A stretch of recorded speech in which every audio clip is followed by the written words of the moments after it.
Hello students, आपका स्वागत है आपके अपने चैनल बाइलिंगुअल मैथ्स क्लासेस में। और देखिए, हम लोगों ने तीसरा चैप्टर स्टार्ट किया था, pair of linear equations into variable, यानी कि दो चर वाले रैखिक समीकरण युग्म, जिसमें मैंने आपको कई सारे पार्ट ऑलरेडी करवा रखे हैं। अगर आपने उन पार्ट्स को नहीं देखा है तो सबसे पहले जाके उन पार्ट्स को देख लें, ताकि आपको इस लेक्चर में कोई भी प्रॉब्लम ना हो। तो जो पिछला लेक्चर्स था उसमें मैंने आपको बताया था कोई भी लीनियर इक्वेशंस को ग्राफिकल मेथड से कैसे सॉल्व करेंगे, और उस ग्राफ को देखकर हम लोग बता सकते थे कि लाइंस मेरी इंटरसेक्टिंग लाइंस होंगी, या फिर लाइन पैरेलल लाइंस होंगी, या फिर लाइंस कोइंसिडेंट लाइंस होंगी, यानी दोनों लाइन एक दूसरे के ऊपर ही जाएंगे। ठीक है। और एक तरीका मैंने आपको उसी में और डिस्कस कर रखा है कि बिना ग्राफ बनाए भी आप देख के इनके कोएफिशिएंट की हेल्प से कोई भी लीनियर इक्वेशन है आप बता पाएंगे कि लाइन मेरी इंटरसेक्टिंग लाइंस है, या फिर कोइंसिडेंट लाइंस है, या फिर पैरेलल लाइंस है। ठीक है। और उसके बारे में मैंने आपको क्या बताया, एक बार में क्विक रिवीजन करते हैं और उसी कंसेप्ट पर बेस्ड 2-3 क्वेश्चन और करते हैं। उसके बाद हम लोग बढ़ जाएंगे नेक्स्ट मेथड पर। ठीक है। मैंने आपको बताया था कि अगर पहला पॉइंट मैंने बताया था कि अगर A1/A2 बराबर नहीं है B1/B2 के, तो उस केस में जो मेरी लाइंस होगी, जो आपको लाइंस गिवन होगी, वो कैसी लाइन होंगी? इंटरसेक्टिंग लाइंस होंगी। कैसी लाइन होंगी? इंटरसेक्टिंग लाइंस होंगी। ठीक, यानी प्रतिच्छेदी रेखाएं होंगी। उस सेकंड केस मैंने आपको बताया था, अगर A1/A2 और B1/B2 ये दोनों तो इक्वल हैं, बट C1/C2 ये इक्वल नहीं है, तब मैंने आपको बताया था कि जो आपको लाइंस गिवन है वो लाइंस पैरेलल लाइंस होंगी। कैसी होंगी? पैरेलल लाइंस होंगी। ठीक, ये मैंने आपको पिछली क्लासेस में बताया था।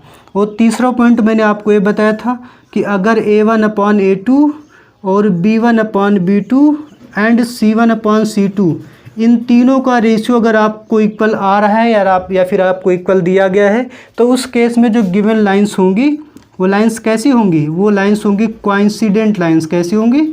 कोइंसिडेंट लाइंस होंगी। ठीक, तो इस तरीके से आप जो है रेशियो को कंपेयर करके बता पाएंगे कि लाइंस हमारी किस प्रकार की हैं जो आपको गिवन है। तो अब जो हम लोग क्वेश्चन करेंगे उसमें आपसे ये पूछा गया, और क्वेश्चन है क्या कि on comparing the ratios A1/A2 B1/B2 and C1/C2 find out whether the lines representing of the following pairs of linear equation intersect at a point are parallel और कोइंसिडेंट्स। यानी आपको ये रेशियो कंपेयर करके आपको बताना है क्वेश्चन में कि जो लाइंस आपको दी गई हैं, यानी जो पेयर आपको गिवन है वो पेयर एक पॉइंट पे इंटरसेक्ट करेगा, यानी इंटरसेक्टिंग लाइंस है, या फिर वो जो पेयर है वो जो लाइंस आपको दी जाएंगी वो पैरेलल लाइंस है, या फिर वो जो लाइंस आपको दी गई हैं कोइंसिडेंट लाइंस हैं। तो मैंने 2 क्वेश्चन पहले से ही लिख रखा है, और इन क्वेश्चन में आपको रेशियो को कंपेयर करके बताना है कि लाइंस कैसी हैं। तो चलिए चेक करते हैं, और क्वेश्चन आपको स्क्रीन पर दिखा दिया जाएगा। ठीक है। तो देखिए, जो पहला क्वेश्चन आपको पता है A1 B1 C1 और A2 B2 C2, तो आप A1/A2 निकालिए। A1/A2 A1 5 है और A2 है 7। ठीक है। B1/B2 निकालिए। B1 कितना है? -4। C1 B2 कितना है? 6। 2 से काट दीजिए, 2 2 जा 4, 2 3 जा 6। आप यहाँ पे देख पा रहे होंगे कि जो A1/A2 है वो B1/B2 के इक्वल नहीं है। भाई देख सकते हैं A1/A2 5/7 है, जबकि B1/B2 -2/3 है, तो ये दोनों इक्वल नहीं है। इसका मतलब जो गिवन लाइंस है, hence the given lines are intersecting lines, यानी जो आपको लाइंस दे गई हैं कैसी हैं? इंटरसेक्टिंग लाइंस हैं। तो इस तरीके से जो है आप कंपेयर करेंगे और उसके बाद बताएंगे कि जो आपको लाइंस गिवन है कैसी हैं, इंटरसेक्टिंग है कि पैरेलल है कि कोइंसिडेंट लाइंस है। ठीक, तो आपको करना क्या था? A1/A2 और B1/B2 निकालना है। अगर ये दोनों ही इक्वल नहीं है तो आपको C1/C2 चेक करने की ज़रूरत नहीं है, क्योंकि जैसे ही आपने देखा कि A1/A2 और B1/B2 दोनों आपस में इक्वल नहीं है, तो आप तुरंत लिख देंगे कि जो गिवन लाइंस है वो कैसी लाइंस है? इंटरसेक्टिंग लाइंस है। ठीक है। और मैंने आपको पहले भी बता रखा है कि जितने भी एक लीनियर इक्वेशंस होती हैं 2 वेरिएबल्स में, वो एक लाइन को ही रिप्रेजेंट करेंगी। ठीक है, यानी एक लाइन को ही दर्शाएंगी। तो चलिए दूसरा क्वेश्चन करते हैं, इसमें भी आपको वही करना है। तो पहला रहा, दूसरा मैं यहाँ पे कर देता हूँ। दूसरे में भी आप A1/A2 निकालिए। A1 कितना है? 9 है। A2 कितना? 18 है। अब आप मुझसे मत पूछिएगा कि मैं कहाँ से लिख रहा हूँ, क्योंकि मैंने इसको पिछले लेक्चर में क्लियर कर रखा है। और B1/B2 निकालिए। B1 3 है और B2 6 है, या ए भी आ गया 1/2। अगर यहाँ पर भी A1/A2 1/2 आया है, B1/B2 भी 1/2 आया है और ये दोनों इक्वल ना होते तो मैं तुरंत लिख देता कि जो गिवन लाइन्स है वो इंटरसेक्टिंग लाइन्स है। बट यहाँ पे ऐसा है कि ये दोनों आपस में इक्वल हो गए तो मुझे C1/C2 भी निकालना पड़ेगा। C1/C2 ये कितना हो जाएगा, C1 है 12 और C2 है 24, यानी कि 12 1 जा 12, 12 2 जा 24। आप यहाँ पे देख सकते हैं कि A1/A2 B1/B2 C1/C2 ये तीनों का रेशियो सेम है। अब आप देख सकते हैं अगर तीनों का रेशियो इक्वल होता है तो लाइंस मेरी कैसी होंगी, कोइंसिडेंट लाइंस होंगी। तो आप लास्ट में लिख देंगे सिंस A1/A2 इक्वल है B1/B2 इक्वल है C1/C2 के, implies that the given lines are कैसी लाइन्स है, कोइंसिडेंट लाइन्स। तो इस तरीके से आप जो है कंपेयर करके बता सकते हैं कि जो मेरी लाइन्स गिवन है वो कैसी हैं, कोइंसिडेंट लाइन्स हैं। तो एक क्वेश्चन और है इसी में, उसको भी हम लोग इसी में कर लेते हैं, ठीक है। तो चलिए फिर बढ़ते आगे। और एक तीसरा क्वेश्चन है, इसमें भी आपको वही करना है, रेशियो को कंपेयर करके बताना है कि जो लाइंस आपको दे रखी हैं दोनों की दोनों लाइंस ये किस प्रकार की लाइन है। तो आप वही करेंगे, आप A1/A2 निकालेंगे। A1 कितना है 6 है, A2 कितना है 2 है, तो 2 3 जा 6 2 1 जा 2। और B1/B2 निकालिए, B1 है -3 और B2 है -1, माइनस माइनस कट गया तो ये भी आ जाएगा 3/1। और C1/C2 निकालिए, ये है 10 और ये है 9। अब आप यहाँ पे देख सकते हैं कि A1/A2 3/1 है और B1/B2 3/1 है, तो ये दोनों तो इक्वल हो गए। बट तीसरा जो C1/C2 है वो इक्वल नहीं है। तो आप इसमें लिखेंगे कि since A1/A2 equal to B1/B2 does not equal to C1/C2, ठीक। देयरफॉर ये कौन सा केस है, दूसरा वाला। देयरफॉर ये लाइंस मेरी कैसी हो जाएंगी, parallel lines. Therefore the given lines are parallel. कैसी लाइंस हैं, पैरेलल, ठीक है। तो इस प्रकार से कुछ आप जो है रेशियो को कंपेयर करके बता सकते हैं लाइंस कैसी हैं। अब देखिए इसे में आपसे ये भी पूछा जा सकता था कि लाइंस कंसिस्टेंट है, यानी कि जो गिवन पेयर है या फिर गिवन सिस्टम है वो कंसिस्टेंट है कि इनकंसिस्टेंट है। तो इसके बारे में मैंने आपको सबसे पहले लेक्चर में बताया था। देखिए कोई भी गिवन पेयर जो है कंसिस्टेंट तभी कहा जाएगा जब उसका कम से कम एक सलूशन है, और सलूशन उसका तभी होता है जब A1/A2 बराबर ना हो B1/B2 के, तब उसका एक सलूशन होगा। तो इसके जब भी कंसिस्टेंट पूछा जाए अगर ये दोनों बराबर नहीं है तो जो गिवन पेयर होता है वो कंसिस्टेंट होता है, क्योंकि इसमें एक सलूशन होता है। क्योंकि ये पैरेलल लाइंस हैं, दोनों की दोनों लाइंस कहीं भी इंटरसेक्ट नहीं करती हैं, तो इसमें जो गिवन लाइंस होगी वो कैसी होंगी, इनकंसिस्टेंट होंगी। कैसी होंगी, इनकंसिस्टेंट। और इस केस में तो बहुत सारे सलूशन होते हैं, क्योंकि दोनों की दोनों लाइन एक दूसरे के ऊपर कट ही किया करती हैं, तो दोनों की दोनों लाइंस कोइंसिडेंट लाइंस होती हैं। इस केस में भी इस केस का जो भी गिवन पेयर होता है वो क्या होता है, कंसिस्टेंट होता है। कैसा होता है, कंसिस्टेंट होता है। यानी अगर ये वाला केस है, ये केस केवल इनकंसिस्टेंट का है, बाकी ये दोनों के दोनों केस क्या है, इनकंसिस्टेंट होता है। यानी जब लाइंस हमारी पैरेलल लाइंस होती हैं तो वो जो गिवन पेयर होता है वो इनकंसिस्टेंट होता है। तो चलिए आइए उस क्वेश्चन को भी हम लोग सॉल्व कर लेते हैं। करना आपको यही है, इतना करने के बाद आप बस देख के बताएंगे। अगर पैरेलल है तो आप लिख देंगे कि the given pair of linear equation is inconsistent. बाकी ये दोनों है तो आप लिख देंगे कि the given pair of linear equation is consistent. तो आइए उन क्वेश्चन को भी हम लोग सॉल्व कर लेते हैं। फिर हम लोग दूसरा क्वेश्चन करेंगे और ये क्वेश्चन आपको स्क्रीन पर दिखा दिया जाएगा। देखिए दूसरे में कई सारे पार्ट हैं और शायद 5 पार्ट हैं। इन 5 के पाँचों पार्ट में से सब में एक ही काम करना है, तो मैं सारे क्वेश्चन नहीं करवा रहा हूँ, ठीक है। इन 3 क्वेश्चन से आपको क्वेश्चन क्लियर हो जाएगा, ठीक है। आपसे इसमें ये पूछा गया कि आप रेशियो को कंपेयर करके बताइए, यानी कि A1/A2 B1/B2 एंड C1/C2 इन तीनों के रेशियो को कंपेयर करके आप बताइए कि जो गिवन पेयर है वो कंसिस्टेंट है कि इनकंसिस्टेंट है। तो चलिए हम लोग पहला क्वेश्चन उठाएंगे, पहले क्वेश्चन का सोल्यूशन देखेंगे।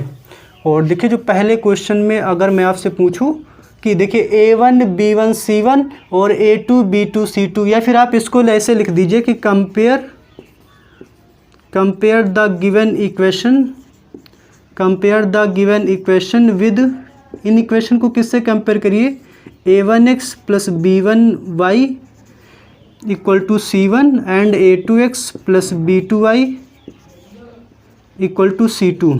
ठीक है, इस इक्वेशन को कंपेयर करिए। तो पहली इक्वेशन में जो है a1 हो जाएगा 3 और b1 हो जाएगा 2 और c1 हो जाएगा 5, और दूसरी इक्वेशन में a2 हो जाएगा 2 और b2 हो जाएगा -3 और ये जो c2 हो जाएगा ये हो जाएगा 7। ठीक है, आप क्या करिए, इन्हीं रेशो को निकालिए। आप पहले क्या करिए, a1/a2 निकालिए, a1/a2, a1 है 3, a2 है 2, b1/b2 निकालिए, b1 है 2 और b2 है -3। अब आप देख सकते हैं कि यहाँ पे a1/a2 और b1/b2 इक्वल नहीं है, यानी कि मेरी लाइंस कैसी है, इंटरसेक्टिंग लाइंस है। अगर दोनों की दोनों लाइंस मेरी इंटरसेक्टिंग लाइंस हैं तो मतलब एक सोल्यूशन होगा उस लाइन का। अगर एक सोल्यूशन है तो पेयर कैसा होगा, कंसिस्टेंट होगा। तो आप लिखेंगे since a1/a2 does not equal to b1/b2 therefore the given system is consistent. System कैसा है, कंसिस्टेंट है। तो आपको यही काम करना था जो आप पहले क्वेश्चन में कर चुके हैं, इसमें आपको कुछ भी नया नहीं करना है। सेम टू सेम आपको रेशियो निकालना है। अगर a1/a2 बराबर नहीं होता है b1/b2 के, तो हमको समझ में आता है कि लाइन मेरी इंटरसेक्टिंग है, और इंटरसेक्टिंग लाइन का मतलब होता है कि एक सोल्यूशन होता है। अगर सोल्यूशन है तो जो गिवन पेयर होगा कैसा होगा, कंसिस्टेंट होगा। ठीक है, अब हम लोग इसके बाद करेंगे क्वेश्चन नंबर 2। अब देखिए आपको इसी तरीके सारे क्वेश्चन में लिखना है, तो मैं डायरेक्ट कर देता हूँ सेकंड में। देखिए a1 कितना है, 2 है, a1 b1 c1 a2 b2 c2। तो आप डायरेक्टली a1/a2 निकालिए। a1 कितना है, 2 है, a2 कितना है, 4 है, थोड़ा सॉल्व कर लीजिए, 2 1 जा 2, 2 2 जा 4। b1/b2 निकालिए। b1 कितना है, b1 है -3 और b2 कितना है, -6। तो 3 1 जा 3, 3 2 जा 6, माइनस माइनस भी कट जाएगा, तो c1/c2 निकालिए। अगर ये दोनों इक्वल ना होते तो हमको इसको निकालने की कोई ज़रूरत नहीं थी। ठीक है, c1 कितना है, 8 है और c2 कितना है, 9 है। अब आप यहाँ पे देख सकते हैं कि जो a1/a2 है वो बराबर है b1/b2 के, बट c1/c2 बराबर नहीं है। तो ये कौन सा केस है, ये केस है भैया पैरेलल लाइंस का, है ना। चूँकि जो a1/a2 है वो बराबर है b1/b2 के, बट c1/c2 के बराबर नहीं है। इसका मतलब कि जो मेरी लाइंस गिवन है वो पैरेलल लाइंस हैं, और पैरेलल लाइंस में कोई भी सोल्यूशन नहीं होता। इसका मतलब जो हमारे पास जो गिवन सिस्टम है वो कैसा है, इनकंसिस्टेंट है। ठीक है, कैसा है, इनकंसिस्टेंट है। ठीक है, इसी तरीके से हम लोगों को करना है क्वेश्चन नंबर 3। मैं थोड़ी सी जगह बना लेता हूँ रफ करके। चलिए करते हैं क्वेश्चन नंबर 3। क्वेश्चन नंबर 3 में भी हम लोग a1/a2 ही निकालेंगे। a1/a2, पहली इक्वेशन में a1 कितना है, 3/2 है और a2 कितना है, 9 है। ठीक है, तो आपको पता है इसको हम लोग लिख सकते हैं 3/2 × 9। आप याद देखिए, जब भी फ्रैक्शन आपका न्यूमरेटर में होता है तो इनका आपस में मल्टीप्लिकेशन होता है। ठीक है, तो 3 3 जा 9 यानी कि 1/6। b1/b2 निकालिए। b1 है 5, सॉरी मैंने यहाँ पे कुछ गलत लिख रखा है, मैं चेक कर लेता हूँ। 5/3 है यहाँ पे। ठीक है, यहाँ पे जो है 3 है, तो यहाँ पे जो b1 है वो 5/3 है और b2 है -10। इसको भी आप सॉल्व करिए। आपको पता है फ्रैक्शन न्यूमरेटर में है तो आपस में इनका मल्टीप्लाई हो जाएगा, यानी कि 3 × -10। तो 5 2 जा 10 और 3 2 जा 6, बट माइनस की वजह से -1/6 है। आप यहाँ पे देख सकते हैं कि a1/a2 b1/b2 ये दोनों आपस में इक्वल नहीं है ना। आप लिखेंगे since a1/a2 does not equal to b1/b2। आपसे पूछा जाता कि लाइंस कैसी हैं, तो आप बता देते कि the given lines are intersecting lines, but हमसे कंसिस्टेंट और इनकंसिस्टेंट के बारे में पूछा गया है। तो आप सिंपली देख के बता सकते हैं अगर इंटरसेक्टिंग लाइंस है तो कम से कम एक सोल्यूशन तो है ही। इसका मतलब गिवन लाइंस कैसी हैं, जो गिवन सिस्टम है, आपको जो सिस्टम गिवन है ये वाला, ये कैसा है, कंसिस्टेंट है। तो आप लिखेंगे hence the given system is consistent, ठीक, जो सिस्टम है कैसा है, कंसिस्टेंट है। तो इस तरीके से आपको चेक करना है और आपको सोल्यूशन भी इसी तरीके से लिखना है। आप थोड़ा सा अपने शब्दों का भी यूज कर सकते हैं, ज़रूरी नहीं कि मैं जैसा लिख रहा हूँ आपको वैसा भी लिखना है, बस टीचर्स को अच्छा लगना चाहिए ना। मतलब कि अगर आपका सोल्यूशन कोई भी टीचर देखे तो उसको इम्प्रेसिव लगना चाहिए कि हाँ बच्चों ने जो है अपने शब्दों में लिखा है और जो लिखा है परफेक्ट है, ठीक, तभी मार्क्स नहीं कटेंगे। अगर किसी का कॉपी करेंगे बिल्कुल सेम टू सेम या फिर बुक का ही कॉपी राइट कर देंगे तो टीचर समझ जाता है कि कहीं से कहीं ना कहीं से कॉपी गया है क्या, तो मार्क्स को काट देता है। तो आप अपने शब्दों में लिखेंगे तो ज़्यादा अच्छा होगा, ठीक। बट जो लिखें परफेक्ट लिखें। अब ये नहीं कि पूछा किसी और के बारे में गया है तो आप किसी और के बारे में लिख रहे हैं, तो आप वैसा बिल्कुल नहीं करेंगे, ठीक है। तो चलिए फिर करते हैं question number 3। But question number 3 करने से पहले हम लोग अब जो है लीनियर इक्वेशन के सोल्यूशन की बात कर रहे थे। मैंने सोचा इन पर भी बेश, हालांकि मैंने जब ग्राफिकल मेथड बताया था तो मैंने इन सारे क्वेश्चन को इस तरीके से कैसे करेंगे मैंने वहाँ पर भी बताया है।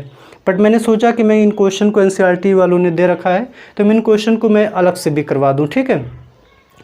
और इसके बाद अब हम लोग पढ़ेंगे एलिमिनेशन मेथड, यानी किसी भी पेयर को, यानी किसी भी लीनियर इक्वेशन का जो पेयर गिवन होता है उसको एलिमिनेशन मेथड से कैसे सॉल्व करेंगे। तो चलिए फिर स्टार्ट करते हैं एलिमिनेशन मेथड।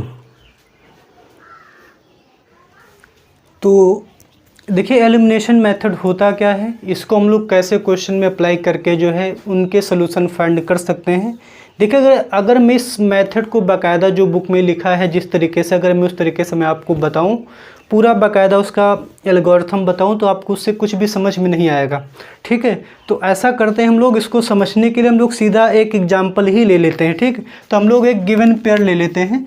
मान लेते हैं हमारे पास एक जो सिस्टम है इक्वेशन का, मान लेते हैं कि पहली इक्वेशन x + y = 5 और दूसरी इक्वेशन है x - y = 3, ठीक है। यानी x + y = 5 और x - y = 3। इस गिवन पेयर को आपको सॉल्व करना है।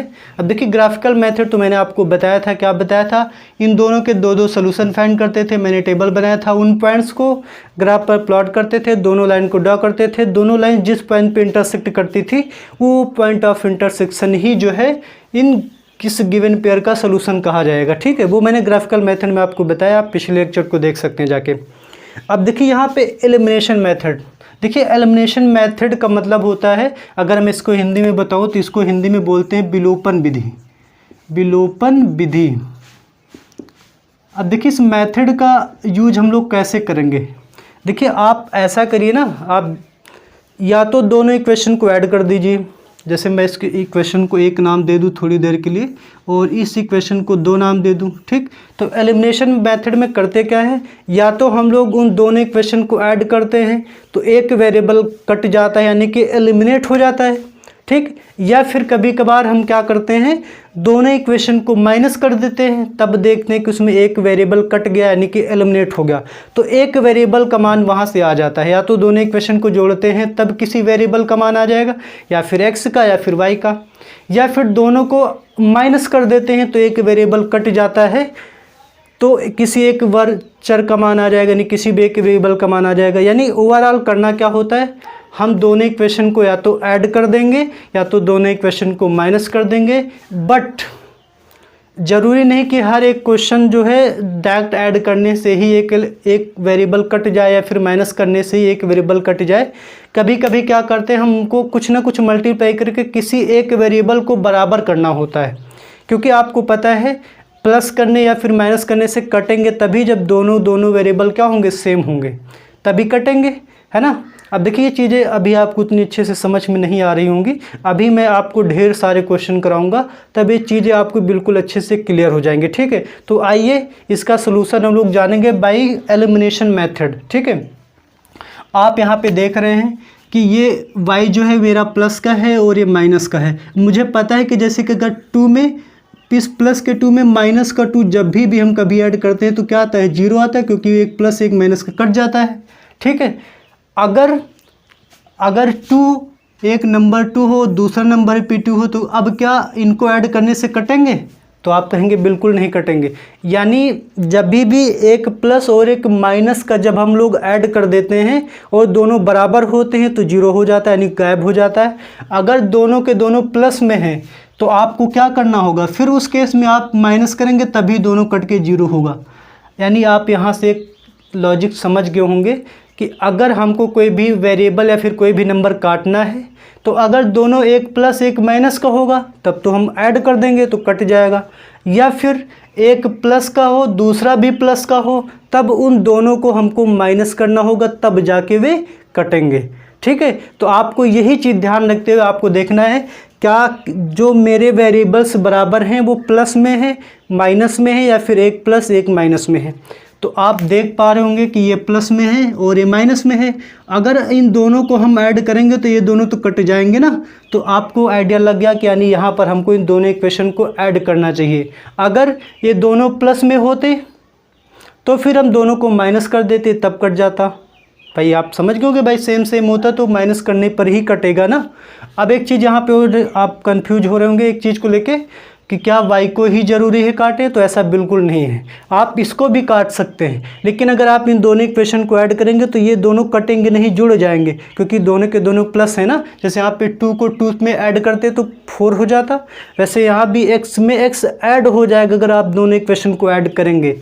अगर आप x को हटाना चाह रहे हैं तो आपको पता है दोनों के दोनों प्लस में हैं, तो क्या करना होगा, माइनस करना होगा। तो हालांकि ये क्वेश्चन आप दोनों इक्वेशन को ऐड कर देंगे तब भी सॉल्व हो जाएगा, और दोनों इक्वेशन को माइनस कर देंगे तब भी सॉल्व हो जाएगा। ठीक है, बट आप ज़्यादातर प्रयास करें कि ऐड करने की कोशिश करेंगे, है ना। मतलब अगर एक प्लस का हो एक माइनस का हो तो आप उसी को काटने की कोशिश करेंगे। इसमें क्या होता है ना, कैलकुलेशन आसान होती है, ज़्यादा कहीं गड़बड़ होने के चांसेस नहीं होते हैं। मैं आपकी सुविधा के लिए बता रहा हूँ, बाकी आप दोनों में से कोई भी अप्रोच कर सकते हैं, चाहे तो इनको ऐड कर दीजिए चाहे इनको माइनस कर दीजिए, बट जो सुपर ऑप्शन है वो ऐड करना। तो हम क्या करते हैं, इन दोनों इक्वेशन को ऐड कर देते हैं। Adding equation first and equation second, यानी इक्वेशन फर्स्ट और इक्वेशन सेकंड को ऐड करने पर। तो आइए मैं पहले क्वेश्चन को प्रॉपर्ली ऐड करके दिखाता हूँ। इसमें आपको ऐड करना है इसको, और आप इधर भी ऐड करेंगे 5 + 3, क्योंकि जब आप इन दोनों को ऐड कर रहे हैं तो इधर भी ऐड करना होगा। ये माइनस का है प्लस का कट गया, x और x कितना हो गया भाई, एक यहाँ पर है और यहाँ पर है तो 2x हो गए, इधर हो गया 5 + 3 8। अब आपको पता है x मल्टीप्लाई में है तो डिवाइड में जाएगा, तो यानी जो x की वैल्यू है कितनी आ गई 4। अब देखिए यहाँ से एक तो मान आ गया x का मान। ठीक है, मैंने कहा था आप दोनों को ऐड कर देंगे या फिर माइनस कर देंगे तो किसी एक का मान आ जाएगा, बट हर एक पेयर में ऐसा पॉसिबल नहीं है। कभी कभी आपको दोनों इक्वेशन को बराबर भी करना पड़ेगा।